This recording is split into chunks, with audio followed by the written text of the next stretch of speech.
I fucked my credit, like really bad, like 100 points down.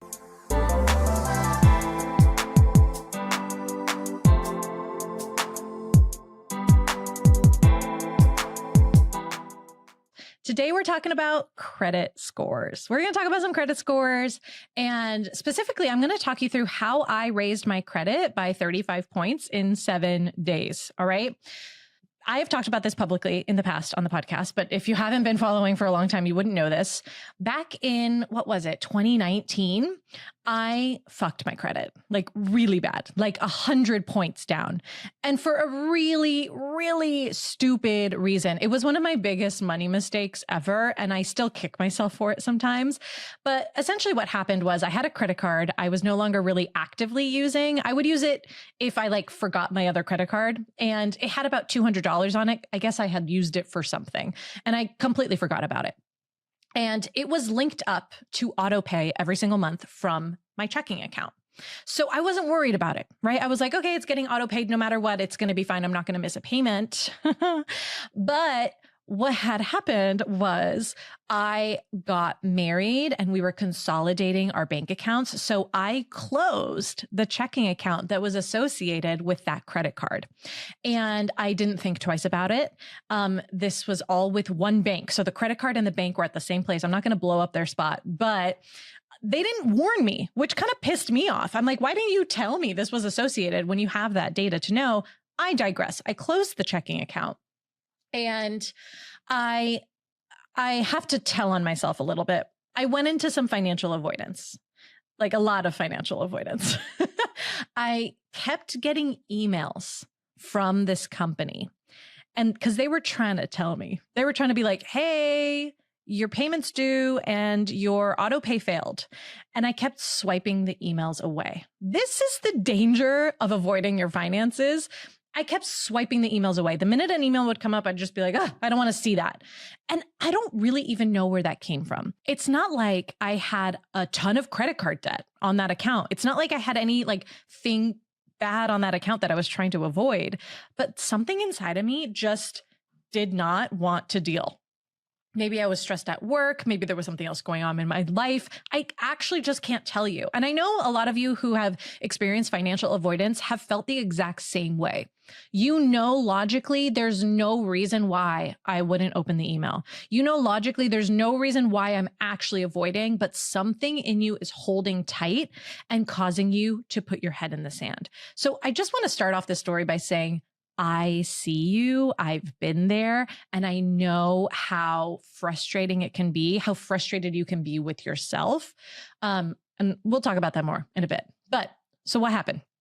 Well, one day I was at work and I saw an email from Experian. I have an account with Experian, which is one of the credit bureaus, because in the big 2016 Equifax breach, my data was stolen. So from that day on, I froze all my credit and I started doing active credit monitoring. So anyways, I got an email from Experian and it said, your credit has decreased. So I was like, okay, let me take a look. I clicked on it. I opened my credit report and I went from a 780, maybe even close to 800 down to six something, like 640.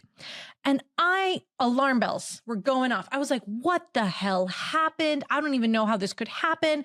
So I start digging. I'm looking through the credit report and it says your credit card is 60 days past due and you haven't made a payment. And I freak out. I log into the bank. I see what happened. I call them.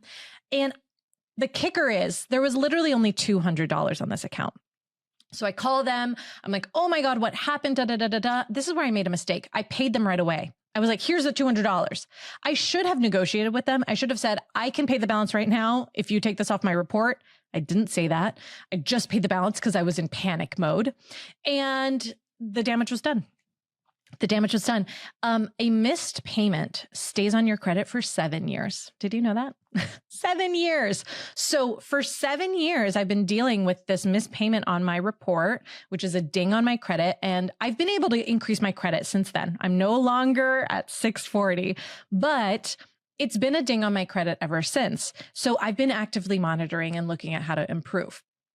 And I had got it back up to about, I think like 750, something like that. So in the really good range again. But recently we made a change to how we're managing our personal finances. I am doing a full credit card strategy right now. I hired a credit card points consultant who I absolutely love. And what he helps me do is he's created a full credit card strategy for myself and my business that will optimize the amount of points that I get so that we can use points for luxury travel. And we've been doing it for about 2 years now. It's been going really great. But recently we decided to switch to a different credit card for our day-to-day expenses in our household. And the credit card is under my name, which means all of the reporting goes on my report. And we put everything on this card. Everything that we can. Daycare goes on the card, our rent goes on the card, all our groceries, all our expenses. So often, as you can imagine, it has a higher balance because these big transactions are going onto the card all the time. So I logged into my credit again recently and I'm like, oh, I don't like where this is at. Why is it below 700 again? Like that sucks. I worked really hard to get it back up after that big blow up with, in 2019. So what is going on? And I realized my credit utilization is through the roof. Credit utilization is how much money do you have on your accounts and how much money do you have available? So if I have, $10,000 of available balance on my card and I'm using $10,000 of it, that means my credit utilization is 100%. If I have $10,000 of available credit and I'm only using $1,000, then my credit utilization is at 10%. Okay. So it's kind of like how much of the bucket are you filling up? And I realized I was at like 60% credit utilization, and that was really hurting my credit. Beyond everything else, I was looking at all the things. I had all on-time payments since the incident, which thank God the incident is finally going to drop off my credit report in September 2026, right in time for us to buy a house. Actually, we're considering buying a house next year. But that is still good. My mix of credit is good. My credit history is good. All the other things are good. The utilization is what was killing me. So I go in and I'm like, okay, let me just make a plan. The thing about monitoring your credit like this is even if you feel disappointed with the number, even if it feels like, oh, I don't want to know, I don't want to look, it's just data. It's just data, and it will help you make a plan for what to do next. So here's what I jumped in and dove into doing. I called all my credit card companies, every single one of them, and I asked for a credit limit increase. Out of the 4, I got 2 of them to give me a credit limit increase. One of them, I went from $15,000 to $35,000. So I got a huge increase on that one. The other, I think I went from 12 to 20, something like that. I can't even remember off the top of my head, but I got another credit limit increase there as well. That by itself lowered my utilization. That lowered my utilization because now I have way more available credit. But then what I did is I started doing some research because I realized this credit card where we're putting all of our monthly expenses on, that was the issue. That was the credit card that was saying like 70% utilization on it because I was using it for all my big monthly expenses. So I open, my trusty ChatGPT and I go, why is this showing that I'm using it when I'm paying off the statement balance? If you don't know about how credit cards work, because I didn't at a time in my life, there's 2 things you can do. When you go to pay your credit card balance, there's like 3 options. Pay the minimum payment, pay the statement balance, pay the current balance. What's the difference between the statement balance and the current balance? The statement balance is what you owe right now to avoid paying interest. And it's based on what transactions fell in the statement period. And you'll see it on your statements. Let's say the statement period is from April 18th to June 18th, right? 30 days. In those 30 days, you're adding transactions to the list. And then June 18th, the statement closes. They say, okay, that's it for this statement. Then they give you a grace period. I think it's typically like 10 days. So your payment isn't often due until June 28th. Right? You get 10 days or a certain amount of days of a grace period. If you pay the statement balance by the due date, you do not get charged any interest. Okay. So I always recommend my clients pay the statement balances. Now, the current balance is all the transactions on the card. So let's say the statement closed June 18th and it's June 23rd. And between June 18th and June 23rd, you added more expenses on the credit card. The current balance is all of it. You don't have to pay those transactions that you incurred after June 18th to stop paying interest. You can pay them if you want, but you don't have to. Okay, so that's how all this works. Now, I asked ChatGPT, if I'm paying my statement balance by the due date, why is it showing on my credit report that my utilization is through the roof?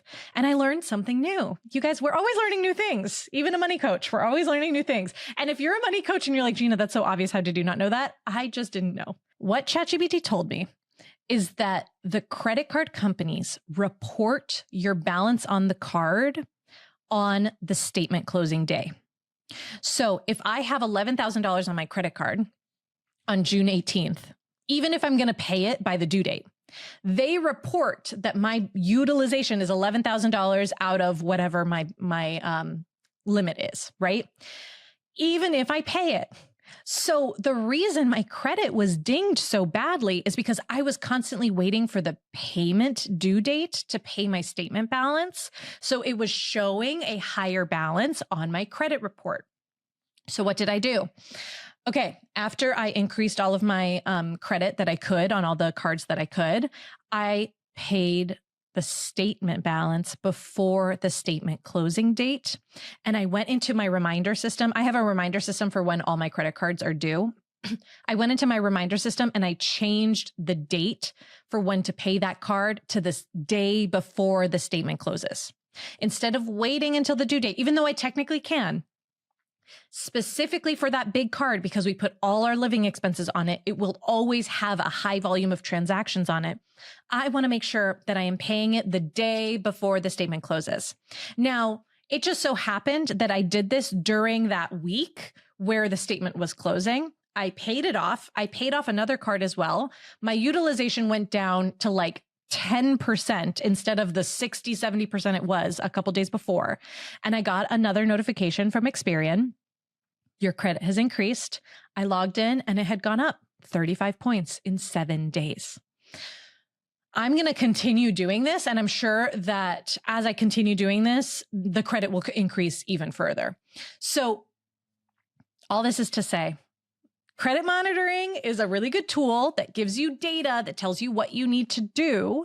Now, of course, if you're listening to this and you're like, Gina, you just like paid off the balance because you had the money. I don't have the money to pay off the balance. We have some more work to do in terms of profit, in terms of spending, in terms of owner's pay, right? And we'll get there. But if you're like me and you use credit cards to amass points and you pay the statement balance on time, you might want to consider paying it a little bit early so that your credit looks better, especially if you're planning on buying a house, getting a loan for a car, getting any kind of financing for any kind of thing in the future. Your credit is really important in order to get financing. So there are always ways to tweak it and fix it quickly. All right. Okay. So that's the end of this episode. I hope it was really helpful. If you are in credit card debt, business debt, any kind of debt, I host a free debt class every single Monday live. Like I'm there live teaching it. So we can chat. We can go back and forth together. It is not a pre-recording. I want to invite you to come. You can go to the link in the show notes or go to my website, www.ginanox.co to register. I would love to see you there live. We teach 3 business strategies that you can implement right now to be paying off your business debt. So I think this really coincides with today's episode. Would love to see you there on Monday. All right. Take it easy and I'll see you guys in the next episode.